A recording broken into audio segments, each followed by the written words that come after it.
অবিলম্বে মাননীয় সরকারের কাছে আমরা আবেদন করতে চাই, এই ছবির পরিচালককে নিষিদ্ধ করা হোক, আর এই ছবি যেন হলে চালানো না হয়, বন্ধ করে দেওয়া হোক। আর না হয় তোমরা আন্দোলন দেখুনি, মুসলমানরা ইমানের জন্য যদি জীবন দিতে হয় জীবন দিবে, নবীর সুন্নতের জন্য যদি জীবন দিতে হয় জীবন দিবে। নবীকে নিয়ে যদি কটূক্তি করে, ওই কটূক্তিকারী জিহ্বা টেনে এনে যদি কুকুরকে খাওয়াতে হয়, আল্লাহর রসুলের মহব্বতে কারা কারা প্রস্তুত, দু হাতটা টান টান করে আমার আল্লাহকে একটাবার দেখান, আল্লাহকে দেখো। আমরা বিশ্বাস করি মুসলমান সন্ত্রাসী আর জঙ্গিবাদী না, কথা বলেন না কেন, ঠিক কিনা? মুসলমান উগ্রবাদী না, কথা বলেন, মুসলমান উগ্রবাদী না। এরপরেও আজকে আফসোস লাগে আমাদের দেশে, মুসলমানের দেশে আজকে মুসলমানকে উগ্রবাদী বানানোর চেষ্টা চলছে, বিশেষ করে উলামায়ে কারামদেরকে, কথা বলেন না কেন, ঠিক কিনা? দেখেন উলামায়ে কারামদেরকে কিভাবে বিশেষ করে উগ্রবাদী বানানোর ষড়যন্ত্র চলছে। আপনারা দেখেন, ইন্টারনেট ফেসবুকে দেখেছেন, গেল 2 বছর আগে, এই 2 বছর আগে রমজান মাসে ঢাকার গুলশানে হলি আর্টিজান নামে একটা হোটেলের ইস্যু নিয়ে আজকে একটা ছবি বানানো হয়েছে। হলি আর্টিজান একটা হোটেলে কিছু ছেলেরা সেখানে আক্রমণ করেছিল, আপনারা শুনেন নাই? জোরে বলেন না, শুনেন নাই? গুলশানে সেই হোটেলে, সেখানে কিন্তু কোনো মাদ্রাসার ছাত্র ছিল না, ছিল কলেজ ভার্সিটির ছাত্র, জঙ্গি, ঠিক কিনা? শুনেন নাই আপনারা? যেই জঙ্গিগুলি হলি আর্টিজান হোটেলে আক্রমণ করেছিল, সেখানে কোনো মাদ্রাসার ছাত্ররা, মাদ্রাসার হুজুররা, মাদ্রাসার কোনো উলামায়ে কারাম ছিল না। সেই ইস্যু নিয়ে এই স্বাধীন সার্বভৌমত্ব মুসলিম রাষ্ট্রে একটা ছবির পরিচালক একটা ছবি করেছেন। সেই ছবির নায়ক যে অভিনয় যে করে তার নাম কি? নায়ক, আর্টিস্ট। আর যে মহিলা থাকে ছবির নায়কের সাথে তার নাম কি? নায়িকা। এই নায়ক যে, আপনারা নাম বললে বুঝবেন, জানবেন, কারণ আপনারা টেলিভিশন তো দেখেন না। কি বলেন, আপনারা দেখেন না? টেলিভিশন দেখে না এমন মানুষ তো এখন কম আছে। আর টেলিভিশন দেখা লাগবে না, এখন তো আমাদের দেশে টেলিভিশন দেখার দরকার নাই, সিনেমা হলেই তো প্রত্যেক মোবাইলে ফিট করা আছে, ঠিক কিনা? ধরে বলেন না কেন? সেই আর্টিস্ট, অভিনেতা, যার নাম হলো জাহিদ হাসান, সেই হলি আর্টিজান ইস্যু নিয়ে যে ছবি করা হইল, সেই ছবির নায়কের মাথায় টুপি লাগানো হয়েছে। নাউজুবিল্লাহ কোন, আরো আসতে কোন নাউজুবিল্লাহ। টুপি জঙ্গিবাদীর প্রতীক না শান্তির প্রতীক?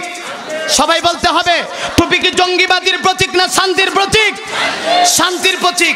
শুধু সেই ছবির নায়কের মাথায় টুপি লাগানো হয়েছে তা নয়, ছবির নায়কের গায়ে পাঞ্জাবি লাগানো হয়েছে, মুখের মধ্যে দাড়ি লাগানো হয়েছে।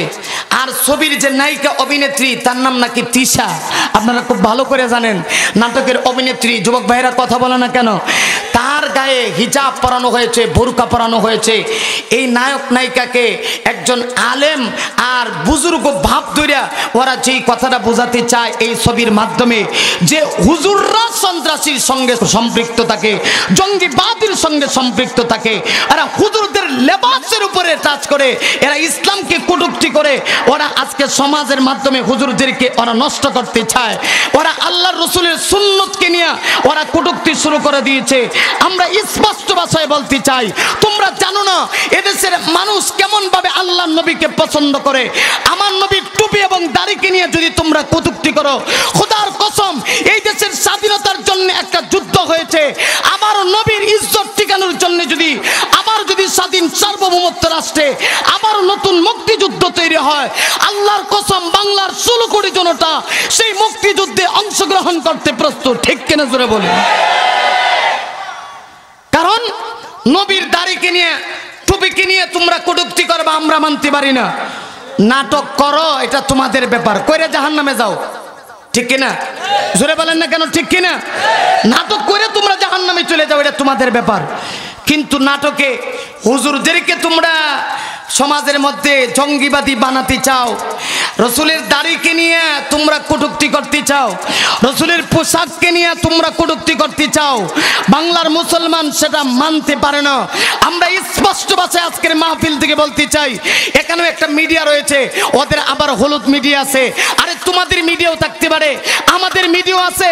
আমরা এই মিডিয়ার মাধ্যমে জানাই দিতে চাই, তোমরা হলুদ মিডিয়ার মাধ্যমে ইসলামকে কলুষিত করতে চাও, নবীর সুন্নাত দাড়িকে নিয়ে তোমরা কটূক্তি করো, আমাদেরকে মুসলমানদেরকে সন্ত্রাসী বানাতে চাও, আলেমদেরকে জঙ্গিবাদী বানাতে চাও, তোমরা যদি তা করতে পারো, আমরাও হলুদ মিডিয়া দরকার নাই, আমাদের এই সমস্ত মিডিয়া দিয়া আল্লাহ চাইলে তোমাদের টাইট ফিট শর্ট প্যান্ট দিয়েও আমরা জঙ্গিবাদীর ছবি বানাইয়া তোমাদেরকেও আমরা সমাজের সামনে কালারিং করতে পারবো। ঠিক কিনা জোরে আওয়াজ করে বলে।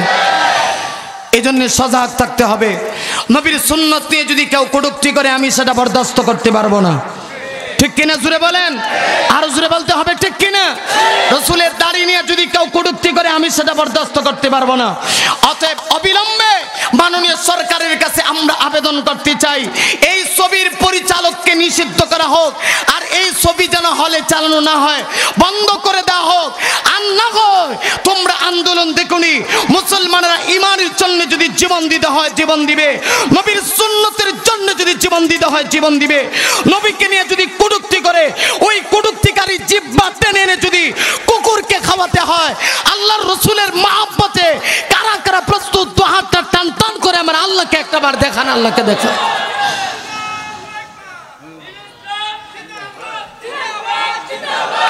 রাগ করছেন? কথা কনে রাগ করছেন? রাগ করেন গা, কিন্তু এই কথা আমাকে বলতে হবে, হক কথা বলতে হবে। ঠিক কিনা জুড়ে বলেন না কেন?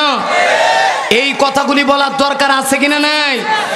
আমরা যদি সারা রাত ওয়াজ শুনি আর আমার ইসলামকে নিয়ে ওরা কটূক্তি করে, এই ওয়াজ শুনে আপনার আমার কোনো ফায়দা হবে না। ঠিক কিনা জুড়ে বলেন? এই যে দেখেন ওয়াজ মাহফিল হয়েছে, এখানে কোনো দলাদলি আছে? আওয়ামী লীগ আছে, বিএনপি আছে, জাতীয় পার্টি আছে? এখানে আমাদের দলের কোনো পরিচয় নাই, এখানে একটাই পরিচয়, সেটা আমরা মুসলমান। ঠিক কিনা জুড়ে বলেন? আমাদের মুসলমানের আল্লাহ কয়জন?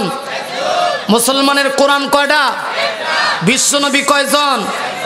অতএব কোরআন, ইসলাম, মুসলমান, আল্লাহ, নবীকে নিয়ে যদি কেউ কটূক্তি করে, খোদার কসম আমরা মুসলমান সেটা বরদাস্ত করব